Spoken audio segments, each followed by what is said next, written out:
তাদেরকে সান্ত্বনা দিচ্ছেন, বান্দা তুমি ভয় পেও না, বরং তোমার মৃত্যুর সময় তুমি একা নাও। তাতানাজ্জালু আলাইহিমুল মালাইকা, বরং আমি আল্লাহ আমার পক্ষ থেকে রহমতের ফেরেশতা তোমাদের কাছে পাঠিয়ে দিব। কাকে পাঠাবে? রহমতের ফেরেশতা। প্রতিনিধি হবে তারা কার? আল্লাহ। এসে কি বলবে কানে কানে?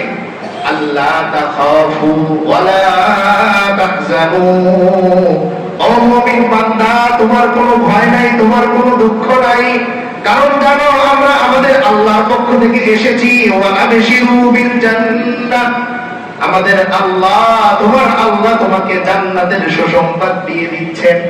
এখনো কিন্তু মরে নাই, এখনো ইন্তেকাল হয় নাই, এর আগে কিসের সুসংবাদ? জান্নাতের সুসংবাদ। এজন্য এই কথা তো বলতে পারি যে একজন মুমিন মৃত্যুর আগে জান্নাতের গ্যারান্টি পেয়ে এরপর তার কি হয়? মৃত্যু। তাহলে কবরের আযাব অটোমেটিক আল্লাহ তাআলা কি করে দিবেন? তাকে মাফ করে দিবেন। তো রহমতের ফেরেশতারা এসে বলে কি? ওয়া আবশিরু বিল জান্নাতিল্লাতী কুনতুম তুআদুন, যে জান্নাতের গ্যারান্টি প্রতিশ্রুতি তোমাকে দেওয়া হয়েছিল, এই জান্নাত তোমার জন্য রেডি হয়ে আছে, এই জান্নাত তোমার জন্য রেডি হয়ে আছে। তাহলে মৃত্যুর সময়ই আল্লাহ তাআলা তাকে কি করতেছেন? সাহায্য করা শুরু করে দিয়েছেন।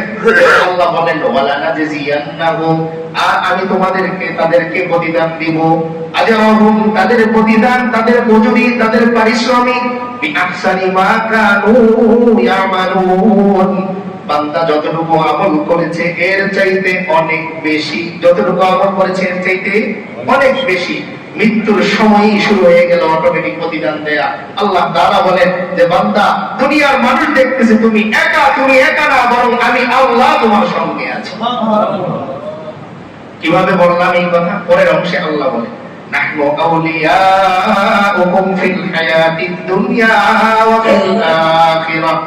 আল্লাহ তাআলা বলেন ও বান্দা দুনিয়ায় আমি তোমার বন্ধু ছিলাম, মৃত্যুর সময়ও বন্ধু, কবরের মধ্যেও আমি আল্লাহ তোমার বন্ধু, মিজানেও আমি আল্লাহ তোমার বন্ধু, হাসরের ময়দানেও আমি আল্লাহ তোমার বন্ধু, ফুলসিরাতেও আমি আল্লাহ তোমার বন্ধু, জান্নাতেও আমি আল্লাহ তোমার বন্ধু। নাহনু আউলিয়াউকুম ফিল হায়াতিদ দুনিয়া ওয়া ফিল আখিরাহ, ও বান্দা দুনিয়া এবং আখিরাতে সব জায়গায় আমি আল্লাহ তোমার কি ছিলাম? বন্ধু ছিলাম, অভিভাবক আমি ছিলাম।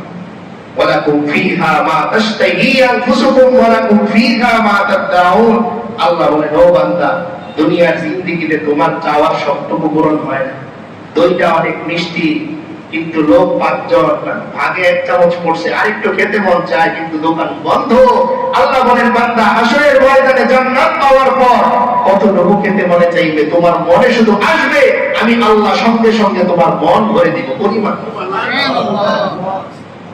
আল্লাহ তাআলা সূরাতুল গাশিয়ার মধ্যে একটা একটা করে পয়েন্ট বললেন যে বান্দা তোমার পুরস্কারটা যে শুরু হবে, এই আয়াতের মধ্যে তুমি যে ঘোষণা শুনলে তোমার উত্তম প্রতিদান আমি দিব, তো প্রতিদানের শুরুটা হবে কিভাবে?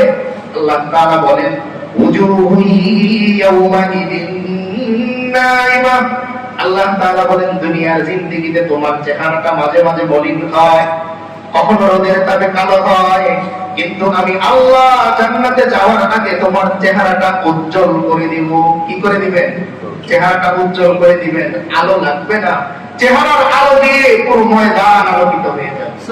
উজুহু ইয়াউমাইদিন নাইমা। আল্লাহ তাআলা বলতেছেন কিছু কিছু চেহারা সেদিন আলোর মতো চকচক চকচক করতে থাকবে, দেখলেই বুঝবে যে ও যে আল্লাহ তাআলার বন্ধু ছিল। চেহারা দিয়ে শুরু করলেন আল্লাহ তাআলা উজুহু ইয়াউমাইদিন নাইমা। কিছু কিছু চেহারা এমন থাকবে যে চেহারার মধ্যে নিয়ামতের আসর থাকবে।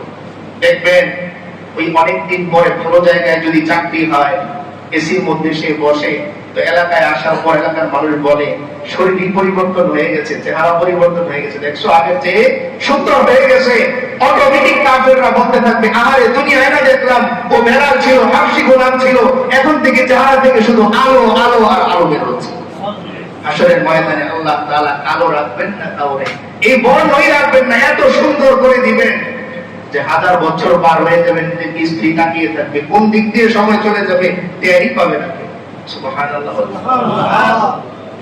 এরপরে আয়াতে আল্লাহ বলতেছেন বিসাইহা রাদিয়া, ওই দিন মুমিন বান্দারা তাদের চেষ্টার জন্য সন্তুষ্ট হবে। তারা যে দুনিয়ায় এত পরিশ্রম করলো, এই জন্য তারা কি হবে? সন্তুষ্ট হবে। দেখেন, দুনিয়ায় কিন্তু আমরা সন্তুষ্ট হতে পারি না। না, আমি অনেক ইনকাম করার পর 10টা বাড়ি করেছি। ঘটনাক্রমে আমার এক বন্ধুর সাথে কদিন পরে দেখা হলো। সে বলতেছে, আমি আলহামদুলিল্লাহ 13টা করছি। এখন আমার মনের মধ্যে থাকে, আরে আরেকটু চেষ্টা বেশি করলে মনে হয় আমারও কয়টা হতো? 13টা হতো।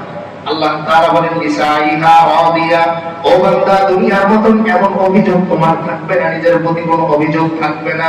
বরং আমি আল্লাহ এমন এক জান্নাত তোমাকে দান করব, যেই জান্নাত দেখার পর তোমার কোনো অভিযোগ আর থাকবে না, কোনো অভিযোগ থাকবে না। আল্লাহ বলতেছেন, এবার থাকার জায়গা তোমার কোথায়? চেহারা তো সুন্দর হয়ে গেল, তুমিও সন্তুষ্ট, এবার তোমার ঠিকানা কোথায়? ফি জান্নাতিন আলিয়া। আল্লাহ বলেন, এত উঁচা এক জান্নাত, যেমন উচ্চতায় যাওয়ার পর তোমার আর উঁচা জায়গায় যাওয়ার ইচ্ছা থাকবে না।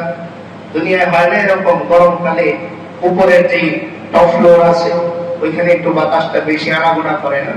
আল্লাহ তাআলা বলেন, বান্দা, এমন এক উঁচা জান্নাত আমি আল্লাহ তোমাকে দান করব, যেই জায়গা থেকে তুমি নজর করলেই আমি আল্লাহকে দেখতে পাবি।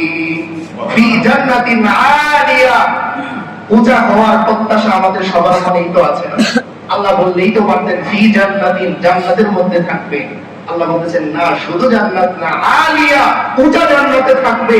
দুনিয়ায় তোমার যত বড় হওয়ার স্বপ্ন ছিল যে ওই বিল্ডিং এর মাথায় যদি আমি একটা বাসা করতে পারতাম, আল্লাহ বলতেছেন ফি জান্নাতিন আলিয়া, ও বান্দা, আমি তোমার এমন একটা উঁচা জান্নাতের মধ্যেই রাখবো। কোথায় রাখবে? উঁচা জান্নাতে। এরপরে দেখেন, লা তাসমাউ ফিহা লাদিয়া। আল্লাহ তাআলা বলতেছেন, দুনিয়ার মধ্যে শহরে আপনার বাসা, পাশেই গাড়ির হর্ন শোনা যায় না, মানুষের আওয়াজ শোনা যায় না? আল্লাহ তাআলা বলতেছেন, বান্দা, জান্নাতের পরিবেশ, তোমার জান্নাতের সামনে সামান্য পরিমাণ কোনো আওয়াজও হবে না। লা তাসমাউ ফিহা লাদিয়া। আল্লাহ বলেন, অপ্রয়োজনীয় একটা শব্দ তুমি সেখানে শুনতে পাবে না। সেখানে যা শব্দ শুনবে তা আমার কুদরতি শব্দ, আর সেখানে যা শব্দ করবে তোমার উচ্ছ্বাসের শব্দ। কিসের শব্দ থাকবে? কেবল দুইটা শব্দ। একটা শব্দ হচ্ছে আল্লাহর কুদরতি শব্দ, আল্লাহ তাআলা ডাকবেন মেহমানদারি করানোর জন্য, আল্লাহ তাআলা বারবার ডাকবেন পুরস্কার দেওয়ার জন্য।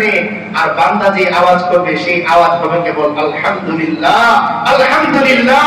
ও আল্লাহ, এত পুরস্কার আপনি আমাকে দিবেন, আমি তো দুনিয়ায় বুঝি নেই। এত